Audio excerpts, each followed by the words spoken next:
Hello guys, నేను మిలికి. మన middle class అమ్మలందరికీ ఇండియాలో ఒకటే ఒక పని, ఏదైనా ట్రిప్కి వెళ్తే చాలు ఫస్ట్ పులిహార మా ఇంట్లోకి వచ్చేస్తుంది. సో మేము కూడా అలా పులిహార ప్యాక్ చేసుకుని ట్రైన్లో ఎక్కడికి వెళ్ళిపోతున్నాం అనుకుంటున్నారా? అది తెలుసుకునే ముందు ఈ బొడ్డోడు ఉన్నాడే, ఆడి బొడ్డోడు కాదు పెద్దోడు అని నాకు కూడా తెలుసు, కానీ మా కజిన్స్లో వాడే చిన్నోడు అనమాట.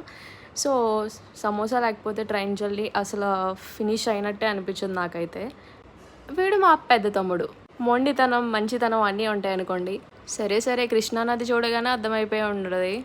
ఈ క్లిప్ చూడగానే మీకు క్లారిటీ వచ్చేసే ఉంటుంది. మేము విజయవాడ వచ్చామన్నమాట. సో 3 కత్తులు ఇచ్చేసి వెంటనే గుడికి స్టార్ట్ అయిపోయాము. ఎండ అయితే ఇరగ్గొట్టింది వెళ్ళినప్పుడు.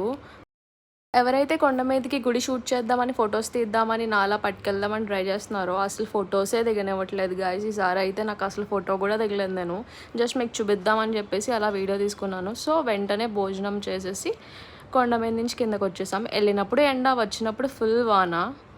ఎవరైతే విజయవాడ వెళ్దాం అనుకుంటున్నారో వాళ్ళు మాత్రం టెంపుల్కి సండే, ఫ్రైడే అండ్ ట్యూస్డే అస్సలు వెళ్ళకండి. ఫుల్ క్రౌడ్ ఉండే, అసలు దర్శనం చాలా ఫాస్ట్గా కానిచ్చేసారు.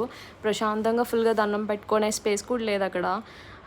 సో దర్శనం అయిపోయిన తర్వాత మంచిగా మళ్ళీ రిటర్న్ ట్రైన్ 6 o'clockకి స్టార్ట్ అయిపోయి వచ్చేసాం అనమాట. Thank you for watching.